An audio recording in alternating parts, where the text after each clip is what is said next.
Hey, lovely people. Thank you very much for taking your time to be with me once again. I'm Sikhakhane.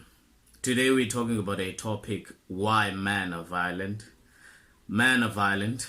It is a fact. It is undisputed. We are burying women by numbers each and every day. Women are being hospitalized, including children. They're being raped. They're being treated brutally. Some of them are filled in therapeutic centers, and some of them are not even getting help because they end up dying. The places that we're supposed to protect women, that is churches, societies that were promising hope, have also been contaminated with violence. Our politicians, we've seen videos of them extremely abusing women and dragging women down to the floor. So I'd like us to take a moment and just to understand this problem, why men are violent, because it has become a culture, and if there was any sign of man stopping or the action that has been taken against them or supposedly has taken against them was helping, it could have stopped, but it continues. So I'd like us to look at a few information here. What is violence? Violence is defined as an action which causes destruction, pain, or suffering. It is injustice.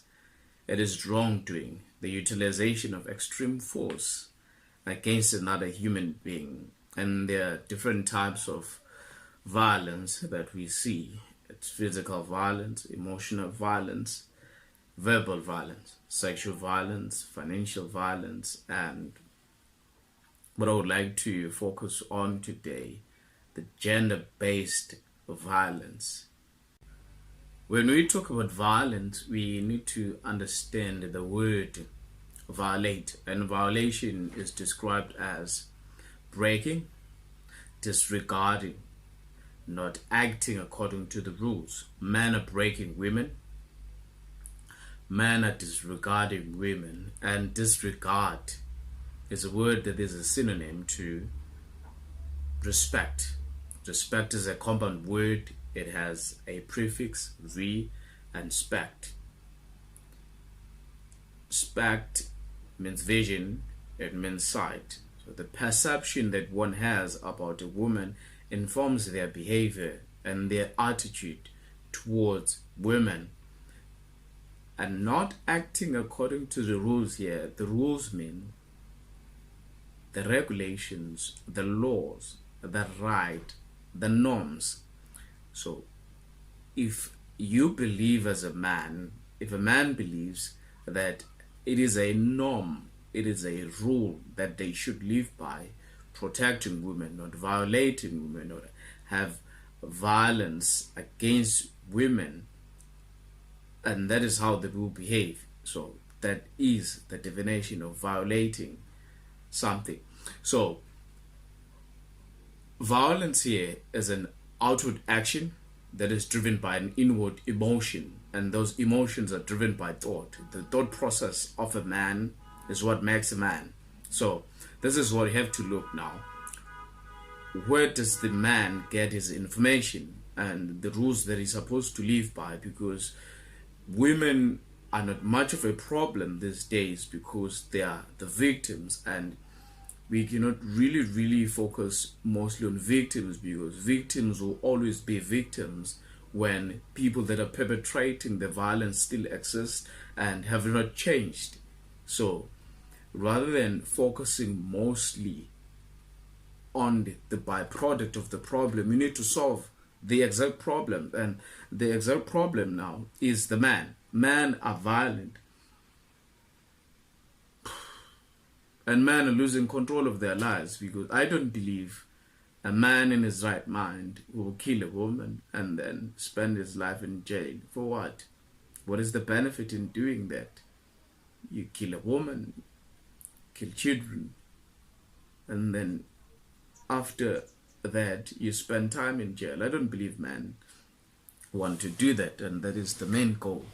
So you have to think about the processing of a man, his mind. Who teaches the man about his manhood?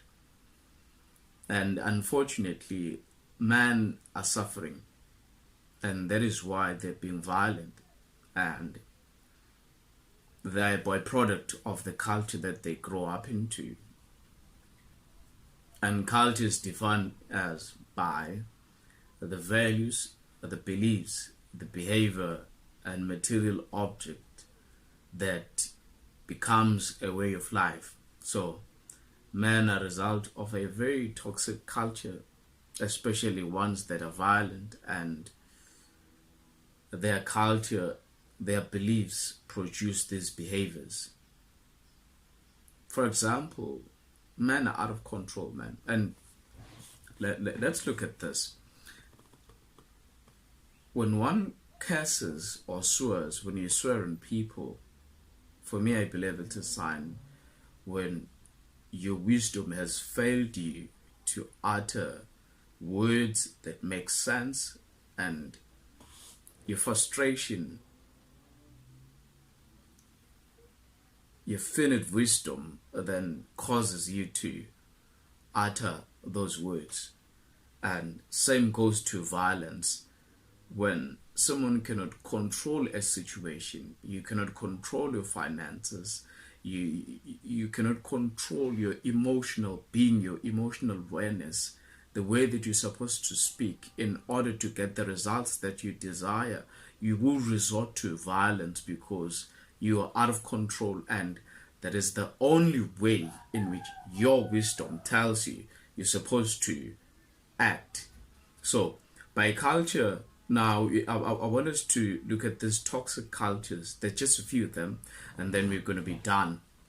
The first toxic culture is fatherlessness, or the runaway daddies, runaway fathers. This is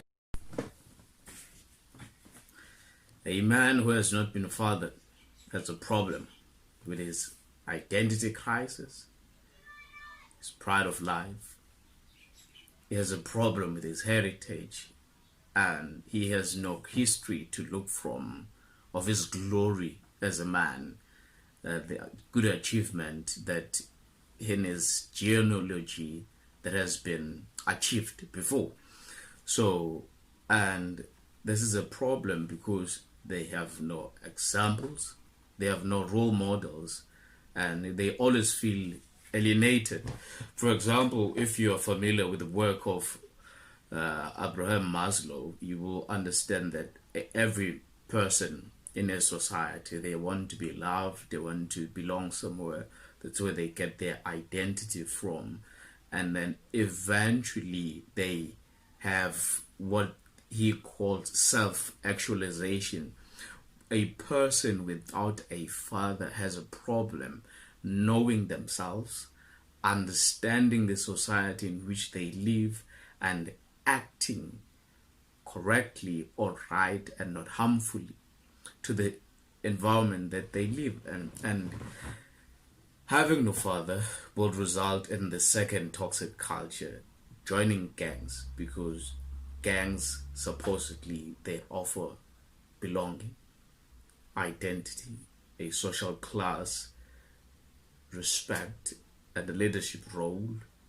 And a man needs a job, and then man needs to have a profit. And then in the gangs, that is where they find this association, and they identify the certain gang of violence, a certain social class. They feel they're respected because they're violent and they do things brutally, and they themselves take glory in that, and then they're respected.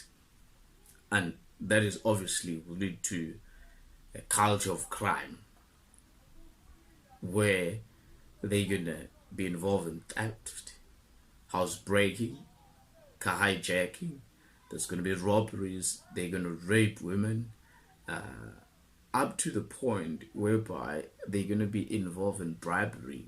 They will bribe policemen, the governments, and mafias. That is what they do.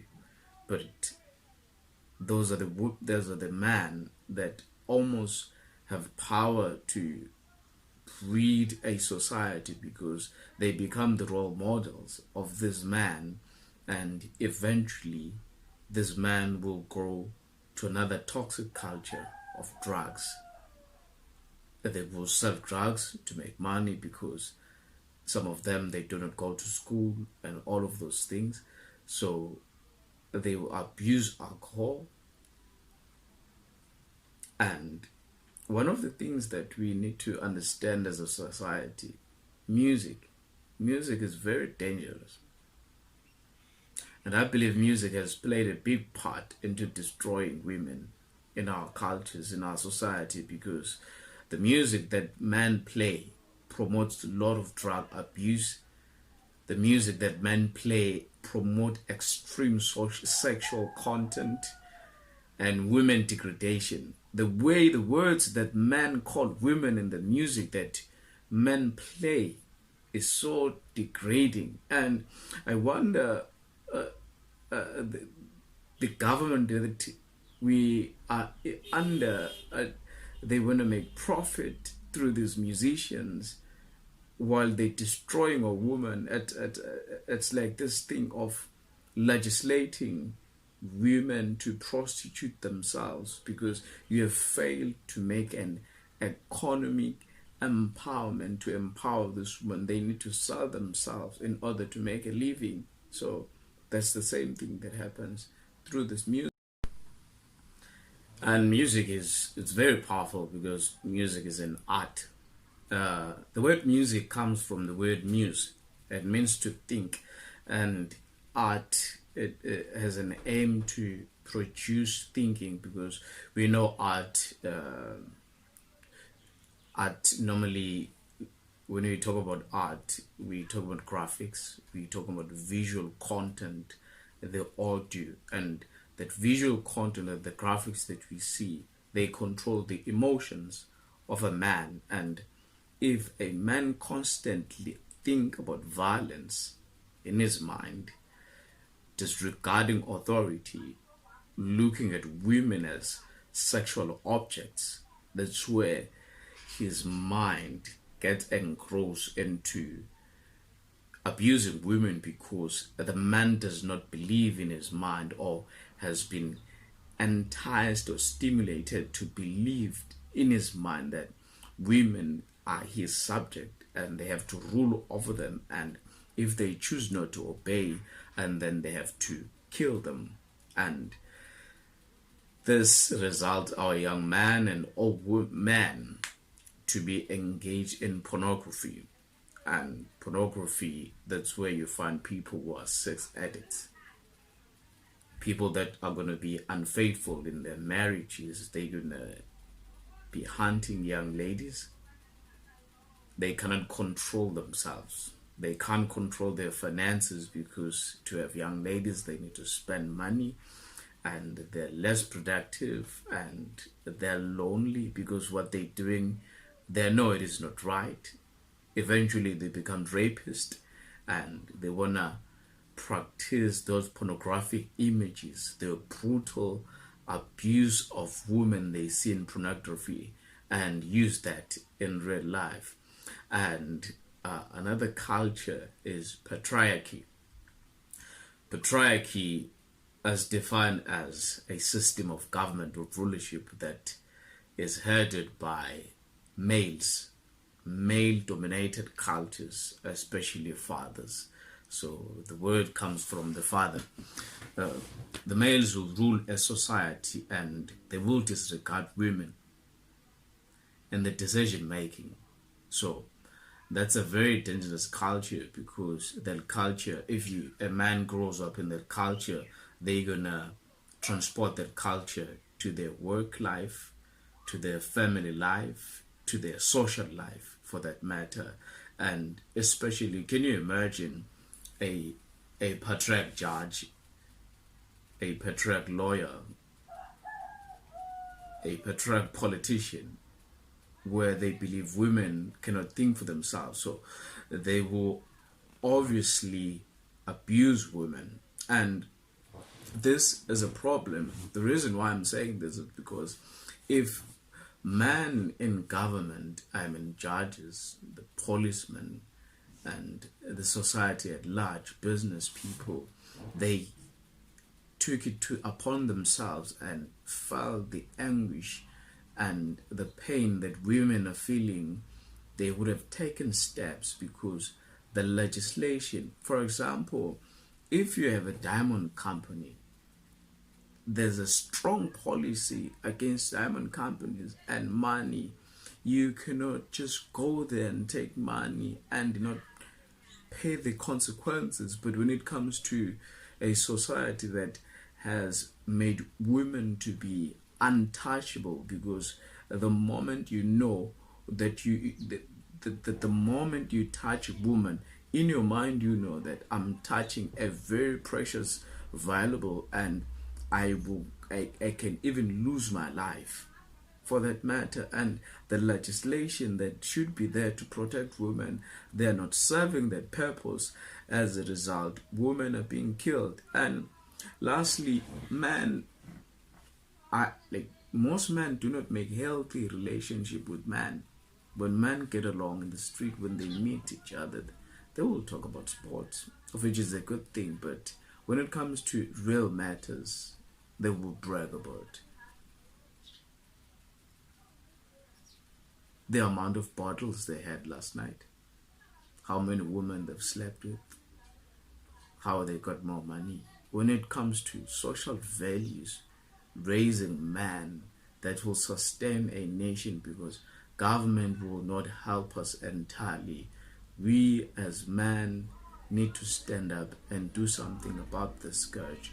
So thank you very much for your time, and I hope that you're gonna do something, because if you don't, today a neighbor is killed, a woman is killed. Tomorrow, the woman that is left to be killed is the very woman in your house, at your job, in your church, in your society. So thank you very much. I hope we're going to do much and to protect women and love women and bring hope to women, because they're afraid, and we have been guilty of most of the actions. But I believe there's still real men out there that have watched this video and will do something. Thank you very much. Thank you very much. We are men, we have power, we have authority to do good and to do best. We can raise family, healthy families. We can raise other men that will protect women and our society. Thank you very much.